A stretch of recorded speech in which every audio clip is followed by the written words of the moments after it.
안녕하십니까? 잘 지내셨어요? 네. 오늘 말씀 제목은 하나 되게 하신 것을 힘써 지키라입니다. 말씀은 에베소서 4장 1절부터 16절이고 요절은 4장 3절입니다. 직역이라고 된 부분을 4장 3절을 같이 읽겠습니다. 시작. 평화에 이르는 줄로 성령께서 하나 되게 하신 것을 지키기 위해 온갖 노력을 다하십시오. 기도하겠습니다. 은혜로우신 주님, 오늘도 우리가 성부, 성자, 성령 삼위 하나님을 예배하게 해주셔서 감사합니다. 이 시간 예배가 주님께 감사하고 주님을 기쁘시게 하는 예배가 되게 해주십시오. 또 우리가 하나님의 은혜를 사모하는 마음으로 하나님의 말씀을 듣게 해주시고 성령님께서 말씀을 전하는 저나 듣는 자에게 함께 하셔서 은혜 주시기를 기도합니다. 예수님의 이름으로 기도하였습니다. 아멘.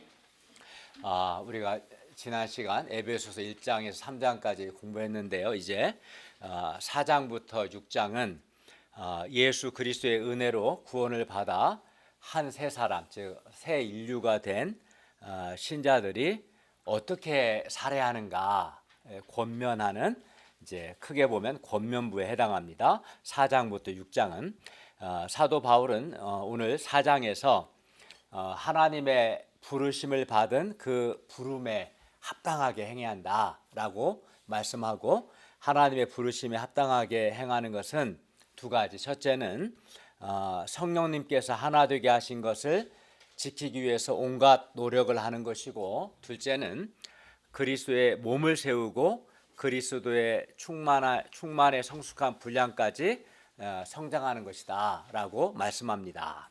그러면 우리가 부르심의 부르심을 받은 그 부름에 합당하게 행해야 하는데, 그거는 이제 성령께서 하나 되게 하신 것을 지키는 것이고 또 그리스도의 몸을 세우고 그리스도에게까지 성장하는 거잖아요. 그럼 우리가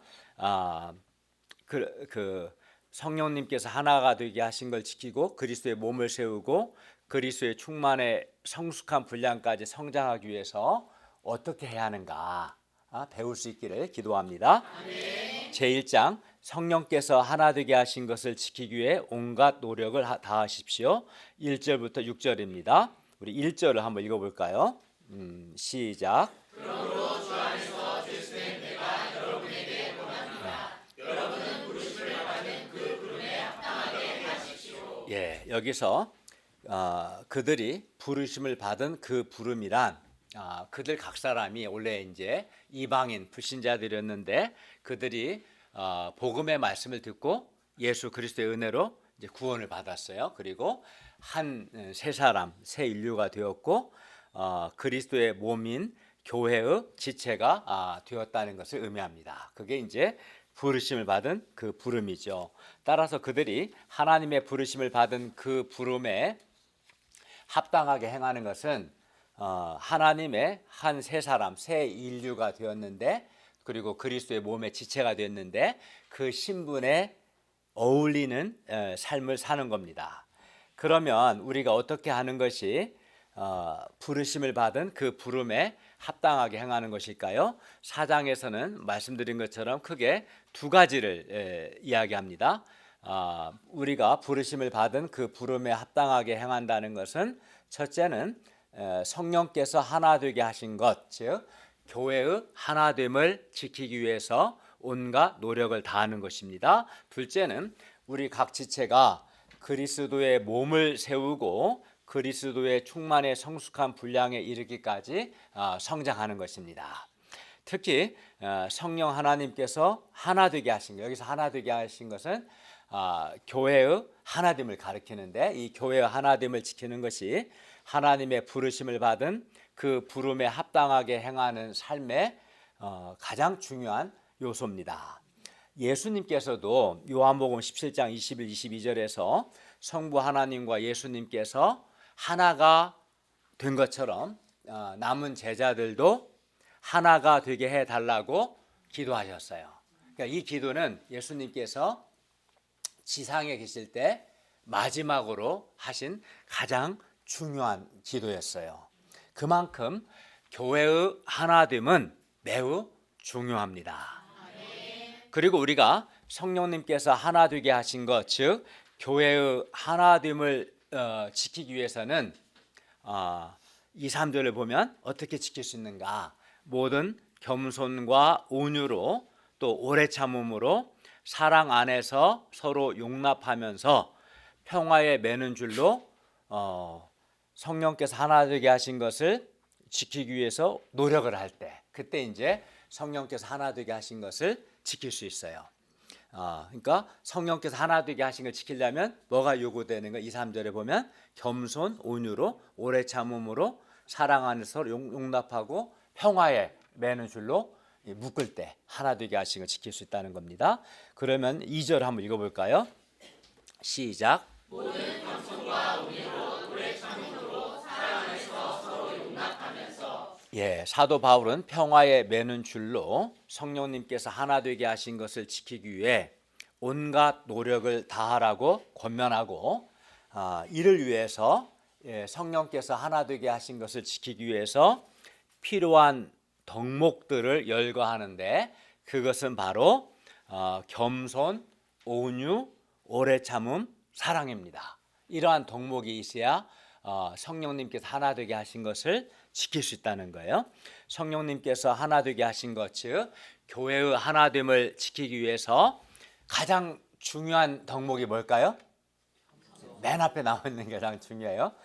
겸손입니다. 겸손. 겸손이 뭘까요?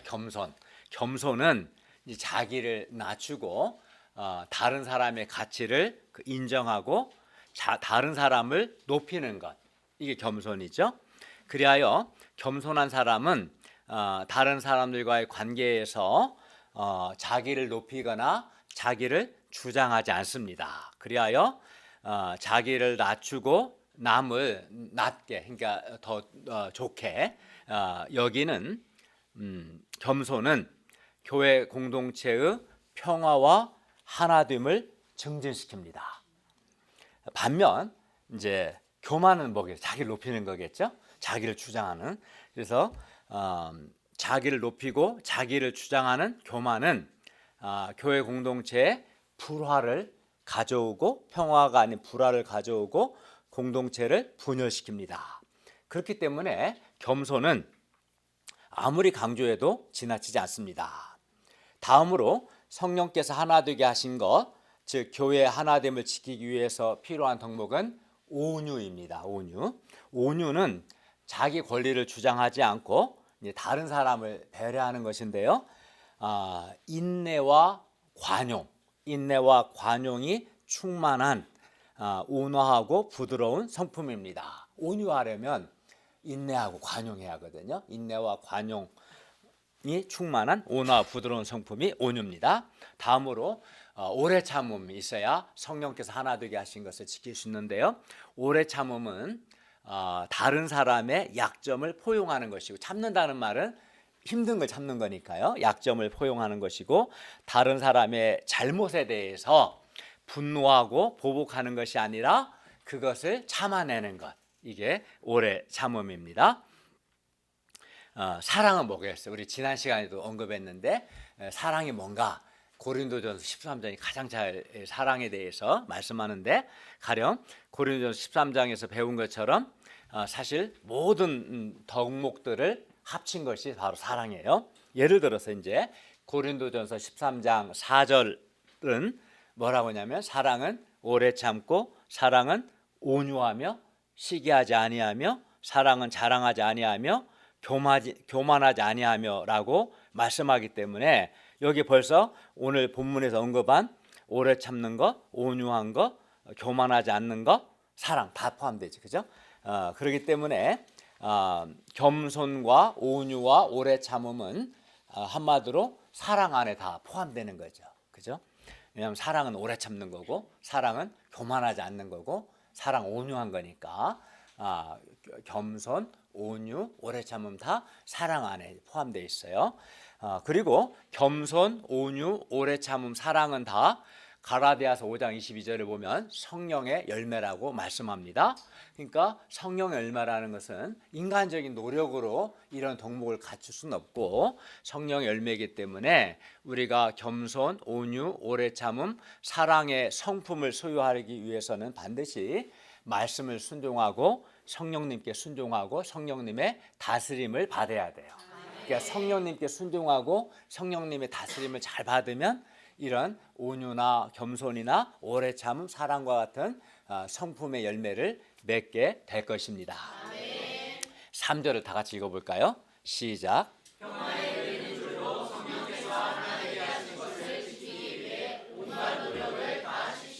예, 성령님께서 하나 되게 하신 것, 즉 교회의 하나됨은 성부 하나님의 뜻을 따라 예수 성자이신 예수 그리스도의 십자가를 통해 이루어진 영적이고 무영적이며 객관적인 겁니다. 그러니까 하나됨 자체가 우리 눈에 보이지는 않잖아요. 그래서 무영적이지만 영적이고 객관적인 겁니다. 성령님은 복음을 듣는 사람들로 하여금 예수 그리스도를 믿게 하고 하나님을 아버지라 부르게 하시며 서로 형제 자매, 예수님 안에서 서로 형제 자매로 받아들이게 하십니다. 성령께서. 그래서 유대인이나 헬라인이나 종이나 자유자나 한 성령으로 세례를 받아, 즉 중생해서 한 몸이 됩니다. 성령께서 사람을 중생케 하고 예수를 믿게 해서 한 몸이 되게 합니다.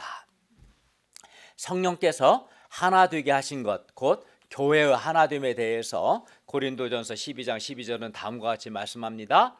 몸은 하나인데, 그죠? 우리 몸이 하나인데 몸에 많은 지체가 있고 또 몸에 지체가 많지만 한 몸인과 같이 그리스도도 그러하니라 라고 말씀했어요.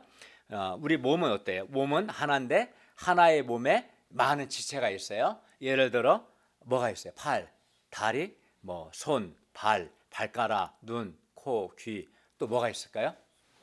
응? 이, 그죠? 이가 있죠. 이 치료하는데 돈이 많이 들죠. 돈을 많이 먹는 지체예요, 이가. 줌 하나 씌우는데 한 5, 60만 원 하니까 돈이 많이 드는 지체예요. 얘도 많은 지체가 있죠. 눈썹도 있고, 네, 어깨, 그렇죠. 어깨 50견 때문에 김지혜 목자가 고생하고 있어요. 이렇게 몸은 하나인데 많은 지체가 있는 거죠, 그죠? 네. 그런데 이와 같이 그리스도도 그러합니다. 예수 그리스도도 그래요. 즉 그리스도의 몸은 하나인데 그리스도의 한 몸에 많은 지체가 있어요. 우리 몸과 똑같아요. 그리스도도 한 분인데 그 한 분 그리스도 안에 많은 지체가 있어요. 그런데 그리스도의 몸은 교회예요. 그리스도의 몸은 교회입니다. 그리하여 그리스도의 몸인 이 교회는 여러 지체들로 구성되어 있어요. 여러 사람들로 구성되어 있는 거죠. 그러니까 몸과 그리스도가 원리가 같은 거죠. 우리 몸에 많은 지체가 있는 것처럼 그리스도의 몸이신 교회도 많은 지체들, 많은 사람들로 되어 있다는 거예요. 그런데 성령님께서 여러 지체들이 예수님을 믿고 그리스도의 한 몸을 이루게 하셨습니다. 3절을 다시 보시면 바울은 성령께서 하나 되게 하신 것을 지키기 위해서 온갖 노력을 다하라 라고 권면합니다. 성령님께서 하나 되게 하신 것, 즉 여러 지체들이 예수를 믿고 그리스도의 한 몸을 이루게 하신 것은 성령께서 하나 되게 하신, 즉 성령님께서 역사하신 것이지만 성령님께서 하나 되게 하신 것, 즉 교회의 하나됨을 지키기 위해서 온갖 노력하는 것이 우리에게 요구된다는 거예요. 왜냐하면 그래서 온갖 노력을 하라고 요구하신 거죠.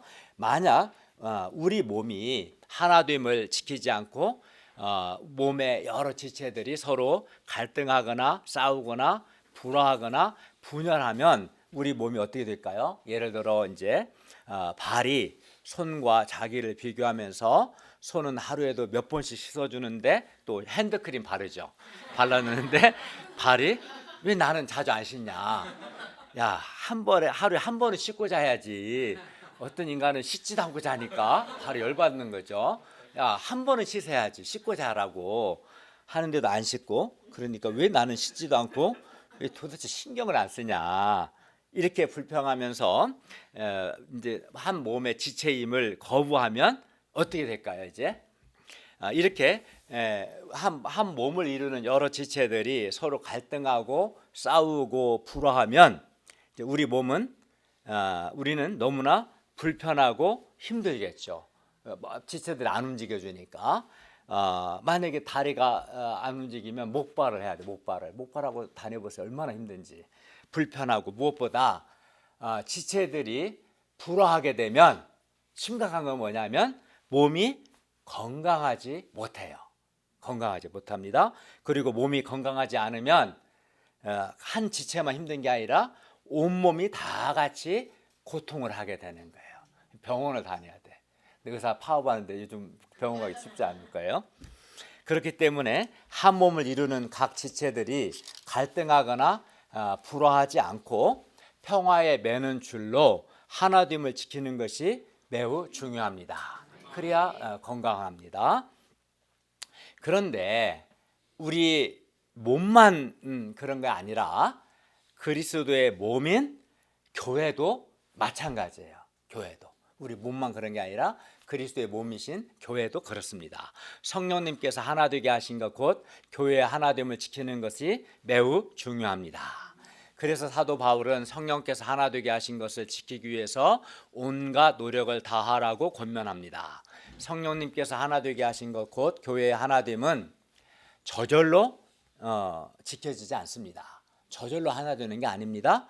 오히려 가만히 있으면 온갖 노력을 하라고 했는데 노력을 안 하고 가만히 있으면 각 지체들 우리 자신의 연약함과 허물 때문에 성령님께서 하나 되게 하신 것이 깨지기 쉽습니다. 온갖 노력을 해야 하나됨을 지킬 수 있지 노력을 하지 않고 가만히 있으면 깨집니다. 뭐 때문에? 우리의 연약함과 허물 때문에. 예를 들어 우리 어떤 허물이 있어요.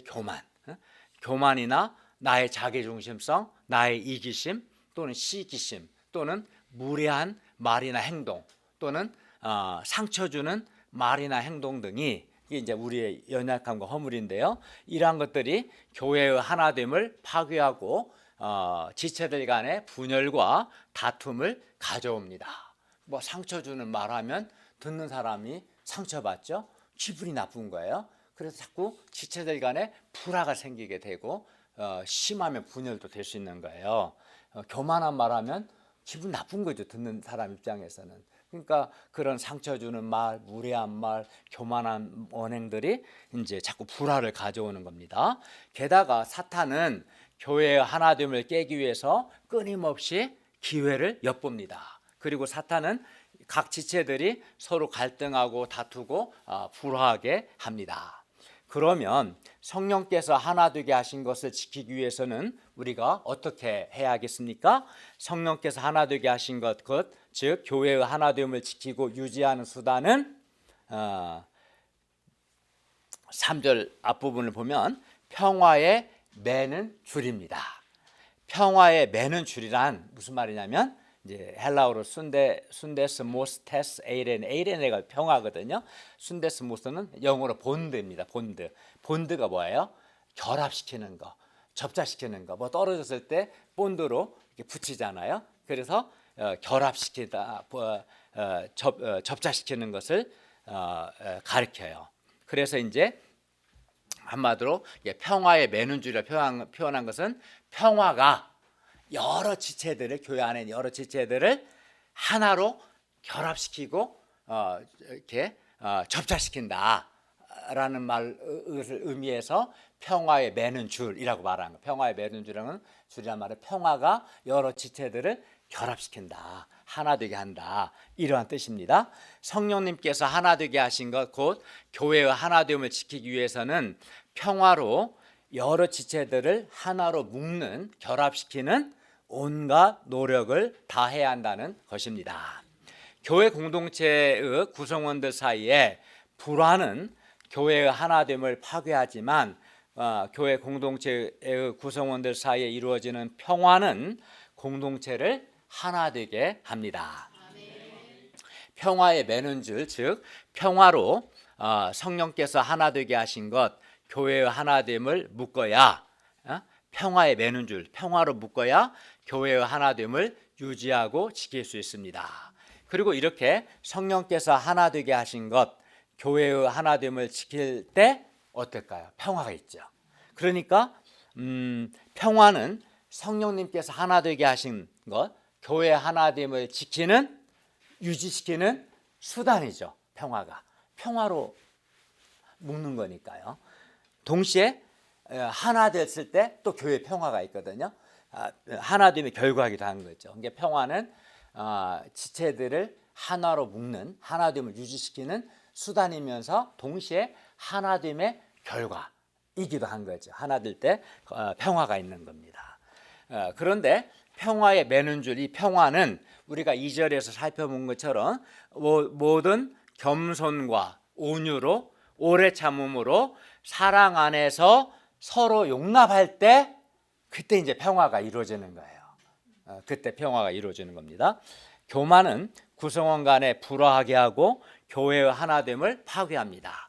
자기를 다른 사람보다 높게 여기거나 자기를 크게 여긴다는 게 뭐겠어요? 자기 생각과 의견이 옳다 자꾸 주장하고 높게 여기는 이러한 교만의 죄가 성령님께서 하나 되게 하신 것, 교회의 하나됨을 파괴합니다.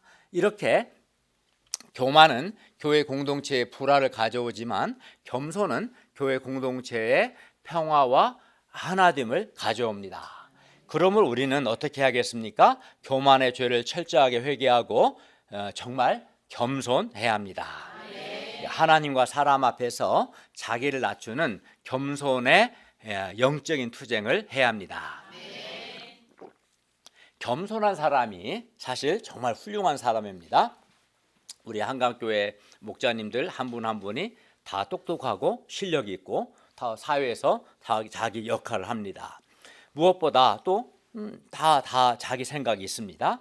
그러나 성령께서 하나 되게 하신 것, 곧 교회의 하나됨을 지키기 위해서 우리 목자님들이 하나님 앞에서 자기를 부인하고 자기를 낮추고자 투쟁하기 때문에 우리 한강교회 공동체가 지금 하나됨을 지키고 있는 것입니다. 그래서 저는 이렇게 자기를 낮출 줄 아는 겸손한 우리 목자님들이 정말 훌륭한 분들이라고 생각합니다. 그래서 제가 깊이 존경하고 감사하고 있습니다. 우리는 기질도 다 다르고 성격도 다 다르고 생각도 다 다릅니다. 특히 정치적인 입장은 더욱 다릅니다. 뭐 극과 극이죠. 국힘부터 민노당까지 극과 극입니다. 그렇기 때문에 우리가 성령께서 하나 되게 하신 것, 즉 교회의 하나됨을 지키기 위해서는 우리는 겸손뿐만 아니라 온유로 또 오래 참음으로 사랑 안에서 서로 용납하는 것을 배워야 합니다. 성령님께서 하나 되게 하신 것을 지키기 위해서 정말 온갖 노력을 해야 합니다. 특히 적어도 우리가 성령님께서 하나 되게 하신 것, 즉 교회의 하나됨을 파괴하는 교만하고 무례하고 상처 주는 언행은 하지 않아야 합니다. 비난하고 비판하는 말을 하지 않기를 바랍니다. 대신 우리가 겸손과 온유와 오래 참음으로 사랑 안에서 서로 용납할 수 있기를 기도합니다. 그리하여 평화에 매는 줄로 성령님께서 하나 되게 하신 것을 지킬 수 있기를 기도합니다. 4절부터 6절은 성도들이 성령의 하나됨을 지켜야 하는 7가지 중요한 이유입니다. 그것은 몸이 하나, 성령이 한 분, 부르심의 소망이 하나, 주도 한 분, 믿음도 하나, 세례도 하나, 하나님도 한 분이기 때문입니다. 4절부터 6절 한번 읽어볼까요? 시작. 여러분이 부르심의 한 소망으로 부르심을 받은 것 같이 몸도 하나요, 성령도 하나요, 주님도 하나요, 믿음도 하나요, 세례도 하나요. 하나님 제2장 그리스도의 몸을 세우고 그리스도의 충만의 성숙한 분량에 이르기까지 자라야 합니다. 이게 부르심에 받은 부름에 합당하게 행하는 겁니다. 7절부터 16절 말씀입니다. 우리가 또 7절 한번 읽어보겠습니다. 시작. 그러나 우리 각 사람에게 그리스도의 선물의 분량에 따라 은혜가 주어졌습니다. 교회를 구성하는 각 사람에게 은혜가 주어졌는데 여기서 은혜는 죄인들을 구원하는 은혜가 아니라 그리스도의 몸을 세우는 봉사를 위한 은사를 가리킵니다. 하나님께서 그리스도의 몸에 속한 각 지체들에게 다양한 은사를 주셨으므로 각 지체가 자기 분량대로 활동함으로써 그리스도의 몸 곧 교회를 자라게 하여 세워야 합니다. 8절은 예수 그리스도께서 승천하실 때 악한 영들을 이기시고 지상의 교회에 선물 곧 은사를 주셨음을 말씀합니다. 11절을 같이 읽겠습니다. 시작.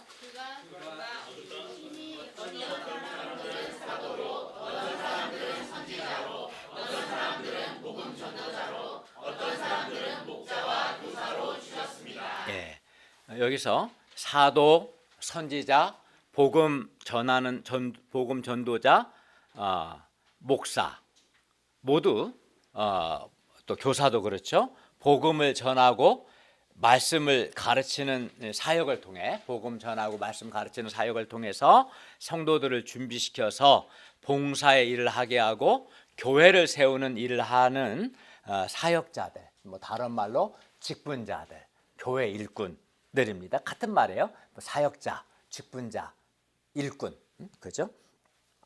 그리고 사역자들이 교회의 유익을 위해서 일한다는 점에서 사역자들은 부활 승천하신 예수 그리스도께서 교회에 주신 은혜의 선물입니다. 이 선물이 있기 때문에 교회가 풍성할 수 있죠. 부활 승천하신 예수 그리스도는 자신이 교회에 주신 일꾼들을 그 이제 사역자, 직분자들을 통해서 성도들을 돌보시고 온전하게 하심으로써 당신의 충만의 성숙한 분량에까지 이르게 하십니다. 여기서 이제 사도가 뭡니까? 사도는 부활하신 그리스도를 목격한 자로서 예수 그리스도의 죽으심과 부활을 증언하고 교회의 기초를 놓는 사역을 하는 사람들입니다. 선지자는 신약 시대 성경이 완성되기 전 27권 성경이 완성되기 전 그러면 기록된 말씀이 없잖아요. 이때 하나님께 직접 받은 계시를 성도들에게 전달함으로써 하나님의 백성을 권면하고 격려하는 일을 하는 사람입니다. 사도들과 선지자들은 성령을 통해 그리스도의 비밀을 받았으며 그 비밀을 전파하는 사람들입니다. 교회는 그들이 전한 예수 그리스도의 복음 위에 세워졌습니다. 성경 66권이 다 완성된 오늘날에는 사도나 선지자 직분이 더 이상 존재하지 않습니다. 그러니까 그 직분은 사도와 선지자 직분은 교회를 세우기 위해서 그리고 신약 성경이 다 주어지기 전에 그 공백을 메꾸기 위해서 필요한 직분이었습니다. 복음 전하는 자는 말 그대로 복음 전파에 헌신한 사람을 가리킵니다.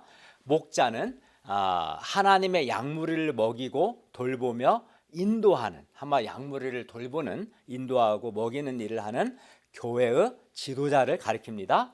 교사는 오늘날 신학 교수처럼 복음에 합당한 삶의 규범이나 방식들을 전문적으로 가르치는 사람입니다. 교사는 가르치는 직분이죠. 그래서 오늘날 저 같은 목사는 하나님의 양무리를 먹이고 돌보며 인도하는 목자와 가르치는 교사의 역할을 두 가지를 다 한다고 볼 수 있습니다. 그래서 이제 목자 플러스 교사의 의미로 목사라고 부르는 거예요. 우리는 7절과 11절 말씀을 통해서 하나님께서 교회의 각 지체에게 다양한 은사를 선물로 주셨고 교회에는 또 사역자들, 직분자들을 선물로 주셨음을 알 수 있습니다. 그러니까 교회 자체에 여러 사역자들을 선물로 주셨고 교회를 이루는 각 사람 한 사람 지체들에게도 은사를 주셨어요. 그러면 하나님께서 교회에 이런 직분자, 목사와 교사와 같은 이런 직분자들을 주신 목적이 뭡니까? 12절을 읽겠습니다. 시작. 이는 성도들을 준비시켜 봉사의 일을 하게 하고 그리스도의 몸을 세우게 하시려는 것입니다. 예, 부활 승천하신 예수 그리스도께서 교회의 사역자들을 주신 직접적인 목적은 성도들을 준비시키는 겁니다. 오늘날 우리가 교회에서 이제 말씀과 또 수예배와 이번 아브라함장 특강 같이 이런 걸 통해서 사람을 키우는 제장성이 곧 오늘 본문에서 말하는 성도들을 준비시키는 일입니다. 준비시키기 위해서 말씀도 가르치고 양식 발표도 시키고 이렇게 하는 거죠, 그죠? 그리고 성도들을 이렇게 준비시키는 목표는 성도들로 하여금 봉사의 일을 하게 하는 것이고요. 성도들이 봉사의 일을 하는 목표는 그리스도의 몸, 즉 교회를 세우는 것입니다. 성도들은 그리스도의 몸에 속한 지체들로서 자신들이 받은 은사에 따라 봉사의 일을 함으로써 그리스도의 몸을 세워야 합니다. 여기서 그리스도의 몸을 세운다는 것은 그리스도의 몸된 이 교회가 건강하고 또 풍성하고 또 성장하고 성숙해지도록 섬기는 거예요. 그게 그리스도의 몸을 세우는 거죠. 그리스도의 몸을 세운다는 것은 교회가 건강하고 풍성하고 성숙하고 성장하도록 섬기는 겁니다. 부활 승천하신 예수 그리스도께서 성도들에게 주신 은사는 개인의 유익을 위해서가 아니라 다른 성도들의 유익을 위해서 주신 것이며 궁극적으로는 그리스도의 몸, 즉 교회를 세우기 위해서 주신 겁니다. 그러므로 성도들은 사역자들, 교회 일꾼들에게 가르침과 훈련을 받을 때 자기 개인의 유익을 추구하기보다 다른 성도들의 유익을 먼저 구하고 그리스도의 몸을 세우는 지체들이 되고자 노력해야 합니다. 13절을 같이 읽겠습니다. 시작. 우리는 모두 하나님의 아들을 믿는 것과 아는 것에 하나가 되고 온전한 사람이 되고 그리스도의 충만에 성숙한 분량에 이르러야 합니다. 13절은 부활 승천하신 예수 그리스도께서 교회에 이런 사역자들, 직분자들의 사역 목표를 주신 이 직분자들의 사역 목표를 교회 모든 구성원의 관점에서 서술한 겁니다. 아까 12절은 직분자들의 관점에서 말씀한 거라면 직분자들이 성도들을 준비시켜서 봉사일을 하고 그 결과 교회를 세우도록 하는 거라면 13절은 이제 성도들의 입장에서 말한 거예요. 교회 일꾼들은 12절에서 본 것처럼 성도들을 준비시켜 봉사일을 하게 하고 그리스도의 몸을 세우되 모든 성도들이 그리스도를 믿고 아는 일에 하나가 되기까지 온전한 사람이 되기까지 그리스도의 충만의 성숙한 분량에 이르기까지 그렇게 해야 한다는 것입니다. 동시에 이것은 성도들의 입장에서 도달해야 할 성도들의 영적인 성장의 목표입니다. 13절에서 하나님의 아들을 믿는 것과 아는 것의 하나됨은 교회의 하나됨을 지키는데 필수적인 겁니다. 왜냐하면 교회의 하나됨은 예수 그리스도에 대한 지식과 믿음의 일치로 유지되며 지켜지기 때문입니다. 그러므로 부활 승천하신 예수 그리스도께서 세우신 직분자들, 사역자들, 일꾼들은 무엇보다도 예수 그리스도의 삶과 죽음과 부활의 의미를 바르게 가르쳐서 성도들이 예수 그리스도께 대한 바른 지식과 바른 믿음을 갖게 해야 합니다. 우리가 예수 그리스도께 대한 바른 지식과 바른 믿음을 갖지 않으면 어떻게 되겠어요? 이단에 빠지게 되는 거예요. 그러므로 13절 그리고 다음으로 13절 온전한 사람은 성숙한 사람을 말하는데요. 14절에 나오는 어린아이와 대조됩니다. 어린아이들 같은 사람은 14절을 보면 그릇된 괴계로 꾸민 사람들의 교활함과 속임수에 나온 온갖 교훈의 온갖 풍조에 흔들리거나 휩쓸리기 때문에 이렇게 자꾸 흔들리고 휩쓸린 사람이 어린아이들이죠. 사역자들은 성도들이 온전한 사람, 그 성숙한 사람이 될 때까지 도와야 합니다. 13절 하반절 그리스도의 충만은 교회 성장의 목표로서 그리스도의 완전한 상태를 가리킵니다. 그리하여 그리스도의 충만에 성숙한 분량에 이른다는 것은 한마디로 예수 그리스도의 온전하심과 같이 온전해지는 것을 의미합니다.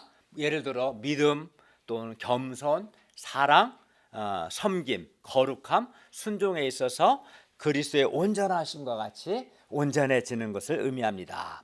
사역자들은 성도들이 13절 하반절 그리스도의 충만에 성숙한 분량에 이르기까지 도와야 합니다. 동시에 성도들 자신도 그리스도의 온전하심과 같이 온전해지는 것을 목표로 사역자들에게 지속적으로 배우고 훈련을 받고 이 목표에 도달하기 위해 하나님의 은혜와 능력을 구하며 부단히 영적인 투쟁을 해야 합니다.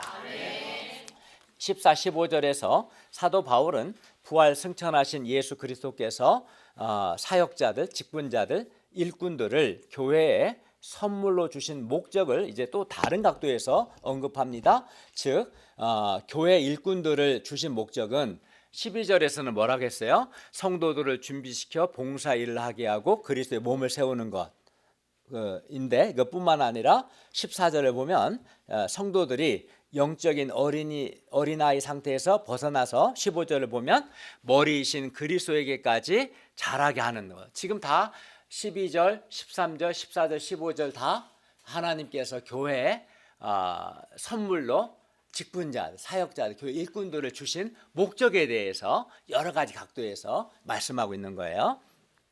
그러면 15절을 다 같이 읽겠습니다. 시작. 오직 사랑 안에서 진리를 말하며 모든 면에서 그에게까지 자라기 위함입니다. 그는 머리니 곧 그리스도이십니다. 여기서 진리를 말하다는 복음의 진리를 말하는 것을 가리킵니다. 성도들은 복음의 진리를 사랑 안에서 말해야 합니다. 복음의 진리를 말과 함께 즉 사랑의 삶으로 표현해야 한다는 뜻입니다. 그리고 머리이신 그리스도에게까지 자라야 합니다. 그리스도를 즉 닮아야 합니다. 예수 그리스도가 성도들의 영적인 성장의 궁극적인 목표입니다. 우리는 예수 그리스도에게까지 자라는 거죠. 예수 그리스도의 사랑과 긍휼과 거룩하심과 그 온전하심까지 자라는 게 우리의 목표입니다. 이상에서 부활 승천하신 예수 그리스도께서 교회의 직분자들, 사역자들, 일꾼들을 선물로 주신 목적을 12절에서 뭐라고 그래요? 12절에서는 성도들을 준비시켜 봉사일을 하게 하고 그리스도의 몸을 세우게 하는 거였다. 그리고 13절에서는 성도들 모두 하나님의 아들을 믿는 것과 아는 것에 하나가 되고 온전한 사람이 되고 그리스도의 성숙한 분량에 이르기까지 하기 위해서 주신 것이다. 그리고 14, 15절에서는 성도들이 영적인 어린아이 상태에서 벗어나서 모든 면에서 머리이신 그리스도에게까지 자라게 하기 위해서라고 이렇게 그러니까 하나님께서 부활하신 예수 그리스도께서 교회의 직분자들을 선물로 주신 목적에 대해서 12절, 13절, 14절, 15절은 이렇게 말씀하고 있는 거예요. 한마디로 말하면 교회를 세우고 성도들이 그리스도에게까지 성장하도록 하는 거겠죠. 그죠?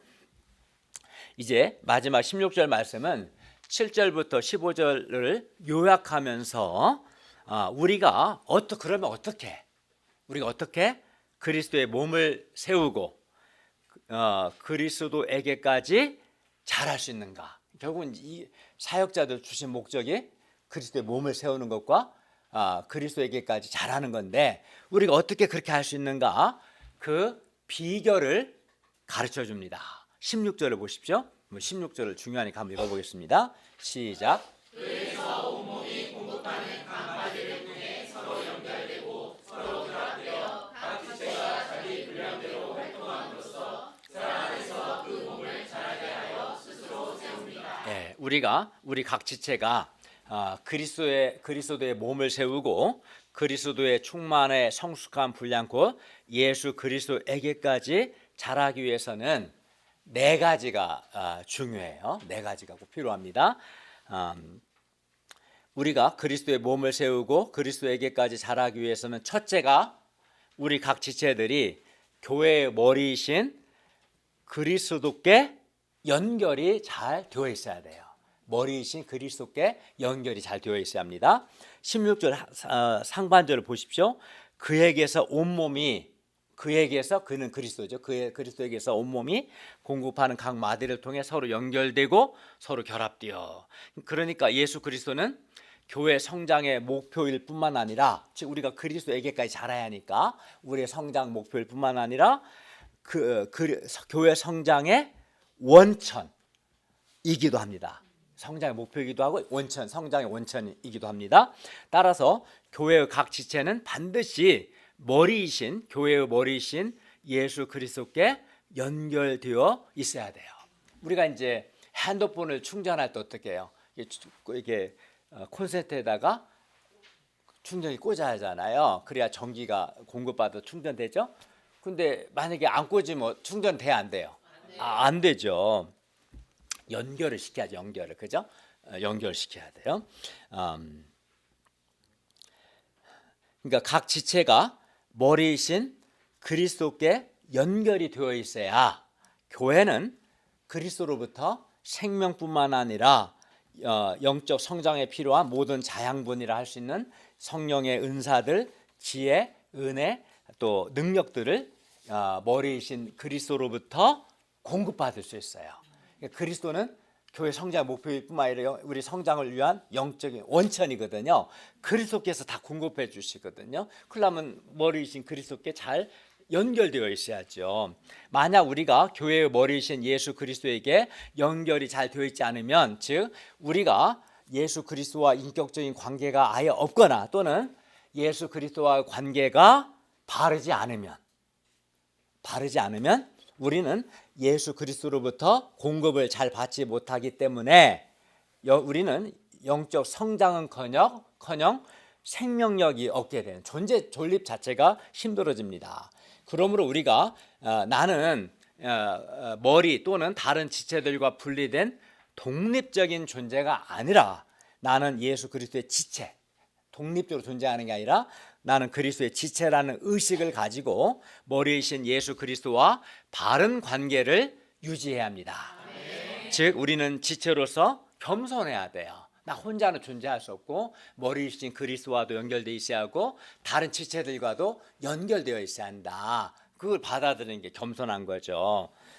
그리고 구체적으로는 머리이신 예수 그리스도를 신뢰하고 예수 그리스도의 말씀을 순종하는 것. 예수님을 신뢰해서 예수님께 순종해야 머리이신 그리스도와 연결이 되는 거예요.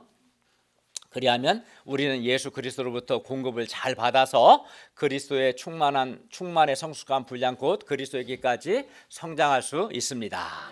혹시 우리 가운데 지금 여러분 가운데 영적으로 성장하지 못하고 있거나 또는 생명력이 없는 분이 여기 계시다면 자신이 교회의 머리이신 예수 그리스도와 관계가 바르지 않은지 자신을 점검해 보시기 바랍니다. 대답 안 하시네요. 네, 다 바른가 보죠. 네, 우리가 그리스도의 몸을 세우고 그리스도에게까지 자라기 위해서는 이제 첫째는 머리이신 그리스도와 연결이 잘 되어 있어야 한다고 했고, 둘째는 지체들의 성장에 필요한 것들을 공급해 주는 마디, 즉 교회의 사역자들, 직분자들, 일꾼들을 통해서 서로 연결되고 서로 결합되어 있어야 합니다. 16절 상반절 다시 보시면 그에게서 온몸이 그 다음에 뭐가 중요하면 공급하는 각 마디를 통해 서로 연결되고 서로 결합되어 라고 말씀합니다. 그러니까 우리 몸에서 마디가 뭐예요? 여기 이런 게 마디죠. 관절이라고 하죠. 관절, 그죠? 마디, 무릎도 이게 마디죠. 마디가 지체와 지체를 연결시키는 거잖아요. 우리 몸에서 마디, 즉 관절은 몸의 다양한 부분들을 연결하고 결합하며 공급하는 역할을 합니다. 우리 몸에서. 마찬가지로 그리스도의 몸된 교회에서도 마디가 있는데, 교회에도 마디가 있는데 교회 직분자, 목사, 교사 같은 이런 직분자, 사역자들이 바로 마디입니다. 그리고 마디의 역할은 딱 두 가지예요. 연결시키는 것과 공급하는 거예요. 연결과 공급이 마디 역할입니다. 왜냐하면 사역자들은 말씀 사역을 통해서 교회의 각 지체들을 서로 연결하고 결합하며 그리고 지체들의 영적인 성장에 필요한 것들을 말씀을 통해서 공급하는 역할을 하기 때문입니다. 그러면 우리는 마디의 역할을 하는 교회 직분자들을 겸손히 인정하고 순종함으로 직분자들로부터, 목사와 교사 같은 이런 직분자들로부터 공급과 도움을 잘 받아야 합니다. 부활 승천하신 예수 그리스도께서 교회에 선물로 주신 마디인 직분자들로부터 겸손히 배우고 순종하는 지체들은 공급을 잘 받기 때문에 영적으로 건강하고 성장합니다. 반면 교만하여 직분자들을 존중하지 않고 배우지 않고 순종하지 않는 지체들은 영적으로 건강하지도 않고 성장하지도 못합니다. 그러므로 우리가 겸손히 교회의 마디 역할을 하는 직분자에게 배우고 순종함으로 공급과 양육을 잘 받아서 영적으로 건강할 뿐만 아니라 그리스도의 충만의 성숙한 분량에 이르기까지 성장할 수 있기를 기도합니다. 우리가 그리스도의 몸을 세우고 그리스도에게까지 자라기 위해서는 셋째가 몸을 구성하는 각 지체들에게도 은사를 주셨으니까 그 받은 은사를 그리스도의 몸된 교회를 위해 세우기 위해서 적극적으로 은사를 사용해야 돼요. 16절 하반절을 보십시오. 각 지체가 자기 분량대로 활동함으로써 활동해야 돼요. 사랑 안에서 그 몸을 자라게 하여 스스로 세웁니다. 사도 바울은 각 지체가 자기 분량대로 활동함으로써 그 몸, 교회의 몸을 그리스도의 몸 교회를 자라게 한다고 분명하게 말씀합니다. 각 지체는 그리스도의 선물의 분량대로 봉사의 은사를 받았기 때문에 받은 분량대로 활동하여 그리스도의 몸된 교회가 성장하는데 기여를 해야 합니다. 그러므로 각 지체는 그 받은 다양한 은사를 자기를 위해서가 아니라 그리스도의 몸된 교회를 위해 세우는데 은사를 적극적으로 사용해야 합니다. 그렇게 할 때 교회 전체가 이제 건강하게 되고 풍성하게 자랍니다. 예를 들어 이제 아까 우리 특송도 했는데요. 어떤 목자님들은 노래를 잘 불러요. 노래를 잘하는 은사를 주께서 주셨어요. 그러면 노래를 잘 부르는 은사를 받은 목자님들은 특송을 통해서 그리스도의 몸을 세울 수 있을 거예요. 악기 연주를 잘하는 은사를 받은 분들은 악기 연주를 통해서 그리스도의 몸을 섬길 수가 있고요. 또 어떤 목자님은 컴퓨터나 영상 제작을 잘하는 은사가 있습니다. 그러면 이런 분들은 그런 은사를 잘 사용해서 그리스도의 몸된 교회를 잘하게 할 수 있습니다. 우리가 받은 은사를 자기를 위해서가 아니라 그리스도의 몸을 세우는데 적극적으로 사용할 수 있기를 바랍니다. 마지막으로 우리가 그리스도의 몸을 세우고 그리스도에게까지 자라기 위해서는 사랑으로 행해야 합니다. 사도 바울은 온몸이 사랑 안에서 그 몸을 자라게 하여 스스로 세운다고 말씀합니다. 사랑은 아무리 강조해도 지나치지 않습니다. 예수님은 요한복음 13장 34절에서 말씀하셨습니다. 새 계명을 너희에게 주노니 서로 사랑하라. 내가 너희를 사랑한 같이 너희도 서로 사랑하라. 그리스도의 몸에 속한 각 지체들이 아까 4장 2절에서 뭐라고 그랬어요? 사랑으로 서로 용납해야 한다. 그리고 4장 15절에서는 사랑 안에서 진리를 말해야 하며 또 16절에서는 자기가 받은 역할을 사랑 안에서 수행해야 한다고 했습니다. 그때 이렇게 사랑으로 행할 때 그리스도의 몸이 온전하게 자라게 될 것입니다. 결론입니다. 사도 바울은 우리에게 부르심을 받은 그 부름에 합당하게 행하라고 하였습니다.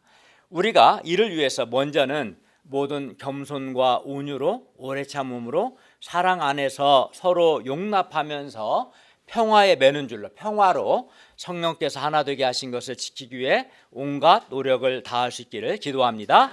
다음으로 그리스도의 몸을 세우고 그리스도에게까지 자라기 위해서 어떻게 방금 배운 것처럼 첫째는 머리이신 그리스도께 잘 연결되어 있어야 하고요. 마디를 통해서 공급과 양육을 잘 받고 셋째는 각자가 받은 은사를 적극적으로 교회를 위해서 사용하고 넷째는 서로 사랑으로 행함으로써 그리스도의 몸을 세우고 그리스도의 충만의 성숙한 분량에 이르기까지 우리가 성장할 수 있기를 기도합니다. 기도하겠습니다.